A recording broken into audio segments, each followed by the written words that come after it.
Hi, I'm Pastor Steve Talmage at Love of Christ Lutheran Church in Mesa, Arizona. Each week, Pastor Nanette Christofferson or I try to provide a brief introduction to two of the lectionary Bible readings assigned for the upcoming Sunday. In this lesson, we're going to take a look at the Old Testament first lesson, 1 Samuel 3, 1-10. Also, you can include 11-20. This is for Sunday, January 14, 2024.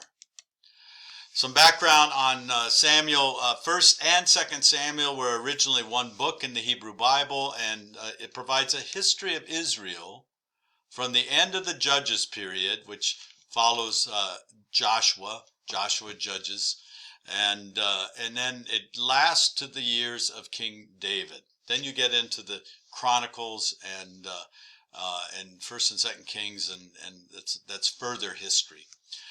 Faithfulness to God is seen as the key to success. To disobey spells disaster.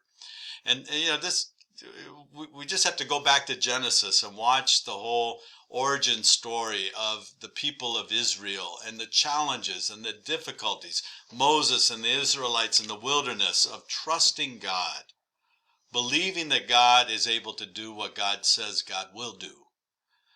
It's an age-old battle.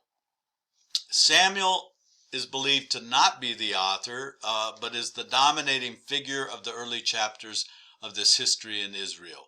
Samuel may have contributed to this, but most scholars think he's not the author. In 1st and 2nd Samuel, we see Samuel anoints both the first king of Israel, Saul, and his successor, David. So we come out of Joshua leading the 12 tribes into the promised land that is occupied by Canaanites and others. And those 12 tribes then have their established territories, and they basically function independently because there is not a unifying place or leader after Joshua dies. And so these judges come up, and they're more like military heroes. And then with the stories in Samuel, we see the 12 tribes are starting to coalesce, come together in some sort of identity as a nation, and they're going to need leadership, and they're going to need to see themselves as more than just individual tribes. Chapter 1 gets the great story of Samuel's mom, Hannah. She can't have a child. Her husband's other wife has had children, and she's feeling like she's being made fun of, and she's not favored by God or her husband. And so she prays endlessly and promises God, if you give me a son, I'll dedicate him to your service. Just let me have a baby. And then she conceives, and Samuel is born. This is a parallel of stories that we see earlier in Scripture with the births of Isaac and Jacob when their wives, or not their wives, but their mothers, could not conceive them. And then they end up conceiving these special individuals who are going to play a significant role in the history and identity of God's people. In the story of John the Baptist in the New Testament, old Elizabeth can't have a child, and then all of a sudden she has a child, and John is born to play that great role of preparing the way of the Lord, who we know as Jesus. Chapter 2, we enter into the context of what the religious life is really like, and it's not good. Again, ancient Near East religion involves a lot of superstition, a lot of belief in many gods, a lot of rituals and sacrifices and different things that are required of people to just keep the god or gods on their good side. And you have various strains or lines within the tribal communities who are serving as priests. So the descendants of Aaron are considered, Moses' brother Aaron, are considered priests in the line of Israel. You also have the tribe of Levi, the Levites, whose sole purpose is to minister to the Lord. In the story of Samuel, we have Eli is a priest in the territory where this all takes place. It's in the hill country of Ephraim. And the hill country of Ephraim includes, the area of Bethlehem. And so Eli is the main leader, and he has sons. Well, the sons are taking the best share of the animal offerings for themselves. You're supposed to sacrifice to God, let the smoke rise. You take a share of it, but not necessarily the best share of it, and then you distribute it to the people themselves. They also are bringing in prostitution into the worship of God at the high places where God is being worshipped, and that's a Canaanite practice. That's a pagan practice, and they're also exploiting their position. Hophni and Phinehas see themselves as the spoiled sons of the priest. They're better than everyone else. They know they're going to succeed Eli upon his death. And Samuel, the book of Samuel, wants to point out very early in 1 Samuel, there are dire consequences for the emerging formation of the nation of Israel if the religious leaders are exploiting the people for their own personal gain and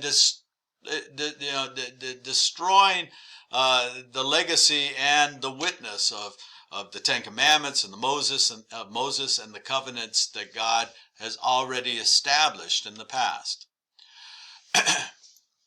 So we read in chapter 2, leading into our lesson, in 24b and 25. But they would not listen to the voice of their father, for it was the will of the Lord to kill them. Now the boy Samuel continued to grow both in stature and in favor with the Lord and with the people. So Eli tries to correct them and direct his sons, but they're ignoring him. But then now Samuel has been born. He's been dedicated to the Lord. He's being raised in the household of Eli. And we see the shift taking place. The descendants of Eli are not listening, but Samuel's growing in stature and favor with the Lord and the people. Well, then Eli is warned again by a prophet. We don't know who this prophet is, but this prophet comes and shares what the future holds for these two scoundrels of his sons. And the passing of the priesthood is going to leave the line of Eli and shift over to the line of Zadok, which takes place when David becomes king. Now we get to our lesson. 1 Samuel chapter 3, verses 1 to 3. Now the boy Samuel was ministering to the Lord under Eli. The word of the Lord was rare in those days. Visions were not widespread. So there's a sense of absence of God moving, acting, working, responding. At the time, Eli, whose eyesight had begun to grow dim, probably got cataracts, so that he could not see, was lying down in his room. The lamp of God had not yet gone out, and Samuel was lying down in the temple of the Lord, where the ark of God was. Now, it says the temple of the Lord. The temple had not been built yet, because that will be built by Solomon, who is not born yet. But this would be the worship site, and it maybe is the tabernacle, maybe the tent where the Ark of the Covenant was kept. But that's where Samuel is, his job is to oversee and be in that place. Verses 4 to 6, then the Lord called, Samuel, Samuel, and he said, here I am. And he ran to Eli and said, here I am, for you called me. But Eli said, I did not call. Lie down again. So he went and lay down. The Lord called again, Samuel, Samuel.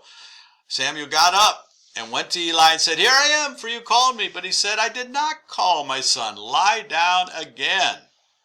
Verse 7, now Samuel did not yet know the Lord.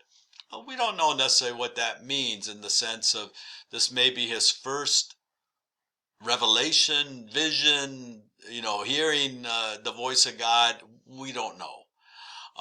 But there's a sense that, his natural assumption is if I'm hearing voices, it's got to be from the old man Eli. And the word of the Lord had not yet been revealed to him. So the Lord called Samuel again, a third time. 3 is one of those triune Trinity, Holy Trinity numbers. And we see, when things get repeated a third time, either you get it or you're out. And he got up and went to Eli and said, here I am, for you called me. Then Eli perceived. Eli's a priest. He is a man of God, and he recognizes how the Lord sometimes mysteriously acts and responds. That the Lord was calling the boy. Therefore Eli said to Samuel, go, lie down, and if he calls you, you shall say, speak, Lord, for your servant is listening. Samuel's an obedient kid. So he goes, he lays down in his place a third time. Now the Lord came and stood there, calling as before, Samuel, Samuel. And Samuel said, speak, for your servant is listening. Again, he's obedient. He's repeating what Eli told him to do. And this is the posture of the people of God and the religious leaders of God in the formation of the people of Israel. This is the appropriate posture. Speak, for your servant is listening. And we might want to ask is, how are we listening to the voice of God? What gets in the way and distracts us from hearing the voice of God? What prevents us from listening well? Then this added section in parentheses in our lectionary is, then the Lord said to Samuel, see, I'm about to do something in Israel that will make both ears of anyone who hears of it tingle. That may be a good tingle or a bad tingle. On that day I will fulfill against Eli all that I have spoken concerning his house from the beginning to end. That prophet had come to Eli and told him what's going to happen.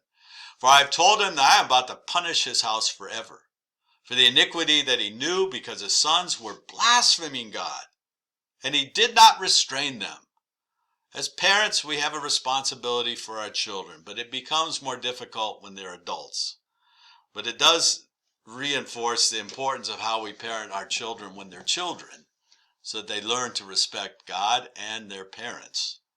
Therefore, I swear to the house of Eli that the iniquity of Eli's house shall not be expiated by sacrifice or offering forever. So there's no cutting a deal here.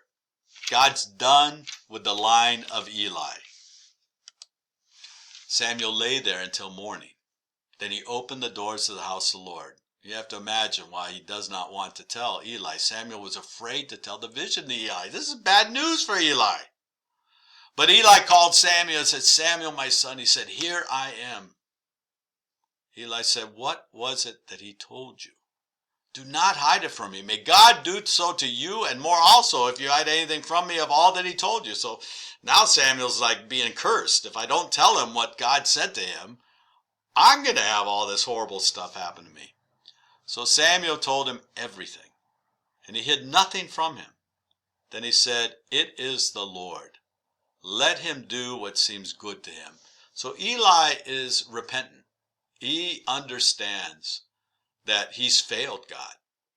And there are consequences in failing God. And sadly, the witness of that failure is his two sons, who I'm sure he dearly loves. But God is trying to shape a people to be a blessing to the world, not to themselves. And so changes have to be made. And again, this is an ancient story, and we may have questions about, the violence that's linked into this story. But we have to understand that the ancient Israelites are trying to describe and tell their origin story in a way that there are consequences when we don't listen to God. And there are blessings when we do listen to God. So conclusion, as Samuel grew up, the Lord was with him. Let none of his words fall to the ground. And all Israel from Dan to Beersheba knew that Samuel was a trustworthy prophet of the Lord. So this is that handoff, this change, this transition from Eli's house to Samuel. And Samuel's going to be the first official prophet in the land of Israel. And he's a key player. And it's great stories. I encourage you to continue reading the book of Samuel because there's some wonderful, wonderful stories. But it's a burden that Samuel will carry his whole life. God bless you as you prepare for worship this week. Thanks for watching.